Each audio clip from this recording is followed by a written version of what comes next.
Halo mas-mas ganteng dan mbak-mbak cantik. Gimana kabar kalian hari ini? Semoga di tahun 2021 ini kalian dalam keadaan baik-baik saja. Kali ini aku mau membahas film yang berjudul Unforgettable Love. Yuk siapin minuman, sebatnya, kacang, atau cemilan apa aja yang bikin kalian enjoy dan relax. Selamat menonton.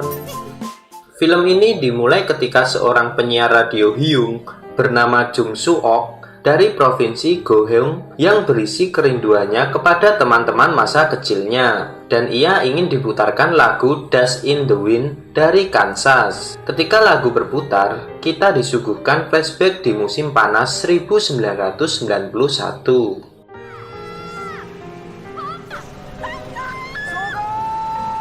Di tempat pemberhentian kapal, Soo-ok yang diperankan Kim So-yoon sedang melambaikan tangan ke arah kapal boat yang dinaiki oleh teman-temannya, yaitu Beom-sil yang diperankan Do Kyung-soo, seorang member EXO, Gilja diperankan Joo Da-young, dan Gae-deok yang diperankan Lee David. Mereka saling melambaikan tangan karena saking gembiranya mereka menceburkan diri untuk merayakan datangnya liburan musim panas.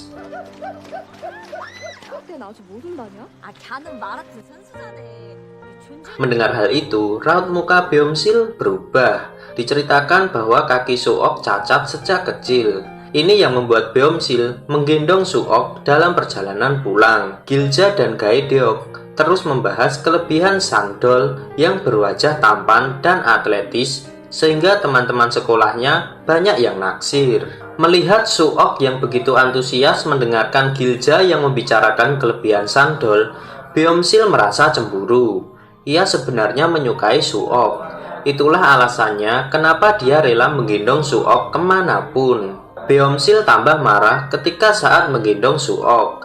Ia digoda dengan memakaikan bra di dadanya. Ketika gendongannya digantikan Gilja, membuat ia kecewa karena tidak bisa menggendong Soo-ok sampai rumah. 뜨거운 여름바다만큼이나 아하가 부릅니다. Take on me.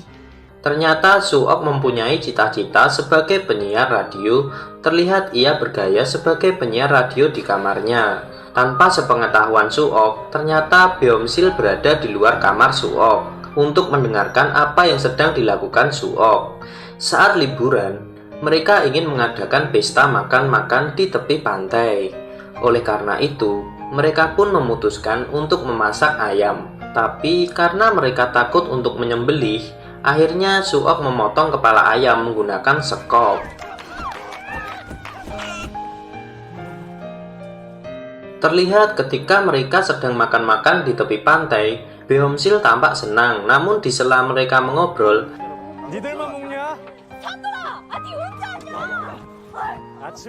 Sang-dol datang dengan kaki yang terbungkus gips. Ternyata ia terkilir karena mengikuti latihan. Melihat hal itu, Soo-ok pun khawatir. Di sini Soo-ok terlihat berenang ke tengah pantai. Aku sendiri nggak begitu tahu alasannya. Walaupun Soo-ok bisa berenang, ia tidak diperbolehkan berenang di laut oleh orang tuanya karena kaki Soo-ok cacat. Saat perayaan di kampung, Beom-sil, Soo-ok, Sang-dol, dan Gilja berkumpul.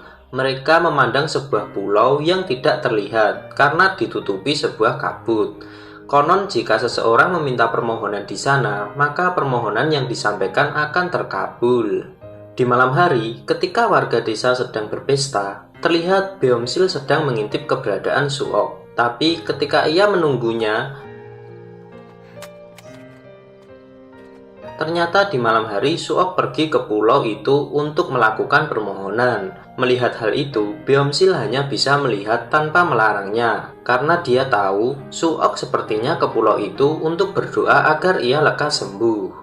Di malam hari itu, Beom-sil menunggu Soo-ok sampai larut malam. Seketika itu datanglah Soo-ok.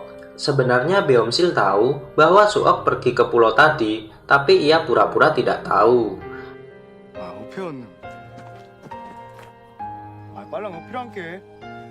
Byung-sil kemudian menggendong Su-ok dan membawanya ke kapal untuk bertemu dengan teman-temannya yang sudah menunggunya di sana. Ternyata kapal yang mereka naiki adalah kapal dari kakek Gaedeok. Mereka meminjam tanpa izin untuk pergi ke suatu pulau untuk membuat permohonan. 언능 좀 가자. 그래요. 그 엔진 좀 팍 좀 올려봐야. Sesampainya di pulau, akhirnya mereka berlima melakukan permohonan bersama-sama. Tapi mereka tidak tahu bahwa di rumah kakek Gaedeok sudah menunggu mereka di dermaga untuk memarahi mereka berlima. Kakek Gaedeok marah besar. Mereka dipukuli dengan kayu besar kecuali Su-ok. Merasa bersalah, Su-ok meminta kakek Gaedeok untuk memukulnya. 나가 부탁했어요. 나 좀 데리고 가달라고. 알았으니까 니 좀 빠지라고. 아들 잘못이 아니란게요. Tetapi karena Su-ok sakit, ia tak mau memukulnya, hingga Su-ok pura-pura pingsan dan akhirnya pergi dari tempat tersebut. Ternyata mereka pergi ke perahu untuk mendinginkan bokong mereka yang sebelumnya dipukul dengan kayu besar. Di suatu malam, Su-ok mengatakan kepada ayahnya untuk melakukan peringatan kematian ibunya. Tapi ayah Su-ok malah mengatakan sesuatu yang tidak pantas pada anaknya. Byung-sil sedang memimpikan yang tidak-tidak mengenai Su-ok. Dalam mimpinya ia melihat Su-ok sedang berciuman dengan lelaki. Tapi saat ia terbangun, ia kemudian datang ke rumah Su-ok dan terlihat ia sedang menangis di tepi pantai karena mengingat ibunya yang telah meninggal.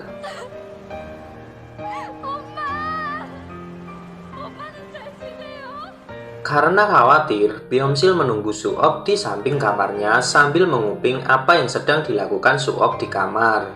Melihat Su-ok sepertinya sudah agak baikan dan mulai tertidur. Ia pergi meninggalkan tempat tersebut sambil senyum-senyum sendiri.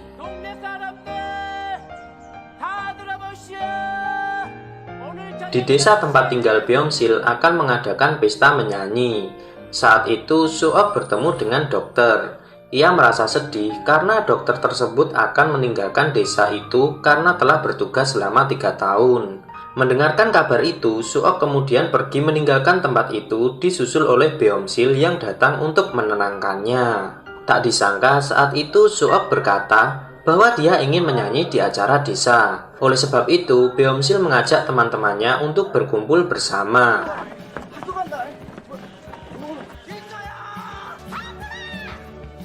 Ia kemudian berlari bersama teman-temannya berlima. Saat berada di jalan, gips yang berada di kaki sandal membuat larinya sangat lambat. Oleh sebab itu, ia menghancurkan gips dan berlari duluan agar bisa mendaftarkan Su-ok untuk bernyanyi sebagai peserta terakhir. Akhirnya Su-ok menyanyi, tapi karena suaranya bagus, akhirnya penonton pun ikut bersama.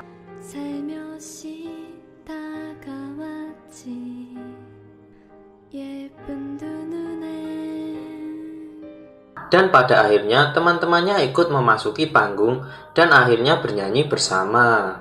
Suatu hari mereka pun berfoto bersama secara formal untuk mengenang persahabatan mereka. Di lain waktu ternyata Byung-sil sudah mempersiapkan hadiah untuk Su-ok berupa miniatur studio radio. Ia pergi untuk menemui Su-ok, tapi di jalan ia malah bertemu Su-ok yang sedang menuju ke arah klinik. Melihat hal itu, Byung-sil pun pura-pura sakit untuk diperiksa di klinik tersebut. Tapi aslinya ia pergi ke sana untuk menemui Su-ok yang akan pergi menemui dokter yang sebelumnya ia temui. Di klinik, Byung-sil berpura-pura sakit di depan dokter karena Su-ok ada di belakang dan sepertinya memperhatikan dokter tersebut. Dokter itu kemudian memanggil Su-ok untuk diperiksa. Karena gilirannya udah selesai, Do-kyung pun hanya bisa mendengarkan pembicaraan mereka berdua di luar ruangan. Harapannya seakan berkembang saat dokter yang bertugas di desanya mengatakan bahwa Su-ok punya kesempatan untuk bisa berjalan dengan normal setelah menjalani operasi di Seoul. Tapi harapan hanyalah tinggal harapan. Sebenarnya kaki Su-ok sudah tidak bisa digunakan untuk berjalan normal meskipun telah dioperasi. 그 다리 전원에 수술 못 한다니까. 어차피 다른 쪽 다리도 진행 중이라서 이쪽 다리 수술한다 그래도 소용없어.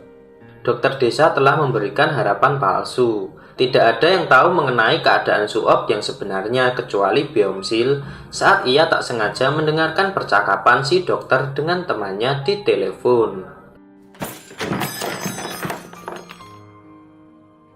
못 걷는 거예요? Karena itulah Beomsil sangat marah dan memaki-maki dokter dengan menyebutnya penipu. Ketika ia sedang mengadakan pengobatan di balai desa, 이거 사기 아니야? Suok yang tidak terima Beomsil memarahi si dokter kemudian menampar Beomsil di hadapan para warga yang akan berobat. Beomsil yang kecewa dengan sikap Suok yang lebih membela si dokter melampiaskan kemarahannya kepada para sahabatnya. Disinilah persahabatan mereka diuji.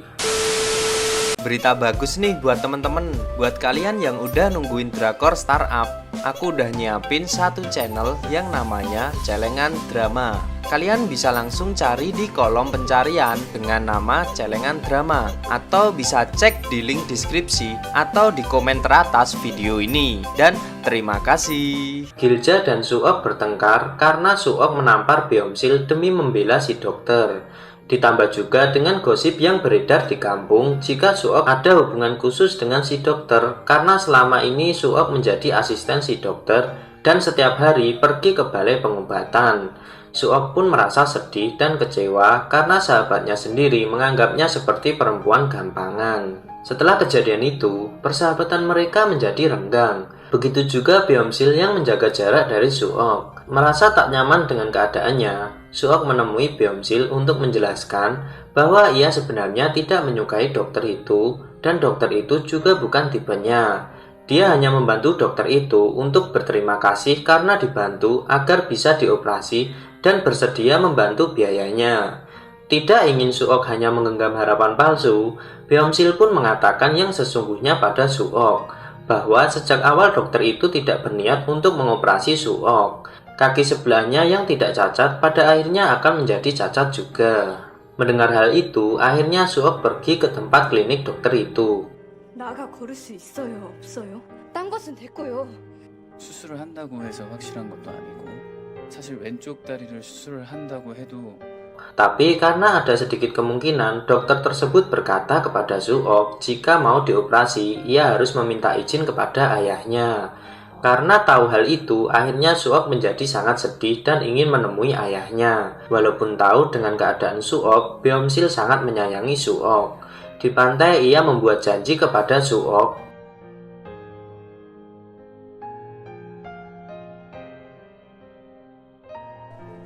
나가 지켜줄 거야. 평생 나가 네 옆에서 지켜줄 거야. Sesampainya di rumah, Suok meminta izin orang tuanya agar ia diberi izin untuk melakukan operasi. Tapi bukannya mendukung kemauan anaknya, ayah Suok malah menampar pipi anaknya dan tidak memperbolehkan anaknya untuk melakukan operasi. Suok merasa tertekan dengan keadaannya.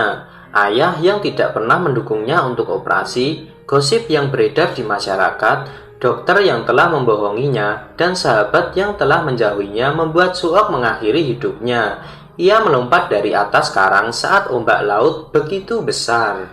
Kepergian Suok meninggalkan penyesalan yang dalam dari Gilja. Penyesalan karena tidak sempat memperbaiki persahabatan mereka. Hal terakhir yang bisa mereka lakukan hanyalah mengurus dan mengantarkan jenazah Suok menuju pemakaman. Mereka hanya bisa mengingat kenangan demi kenangan yang dilalui bersama Suok. Sandol duduk di beranda rumah Suok sambil memandangi foto-foto Beomsil peninggalan Suok. Kemudian ayah Suok menghampirinya dan memberikan kaset lagu yang bertulisan To Love pada labelnya. Sandol menyembunyikan kaset itu dari sahabat-sahabatnya. Ternyata selama ini sang penyiar yang sedang melakukan siaran ternyata adalah Beomsil dewasa yang memutar kaset yang diberikan oleh Sandol yang selama ini dia sembunyikan. Suara Suok pun terdengar menyanyikan lagu favoritnya, Water is Wet. Sandol, Beomsil, serta Gilja dan Gaedeok ternyata juga mendengarkan siaran Beomsil. Tak kuasa menahan tangis saat mendengar suara nyanyian 보고 싶은 친구들에게, 보고 싶은 너에게. dan pesan suara sahabat semasa kecil mereka. Di akhir film nampak mereka berempat datang ke pemakaman milik Suok dan di sana Beomsil membayangkan bahwa Suok datang di pemakaman tersebut dan duduk berdua. Dan film pun tamat.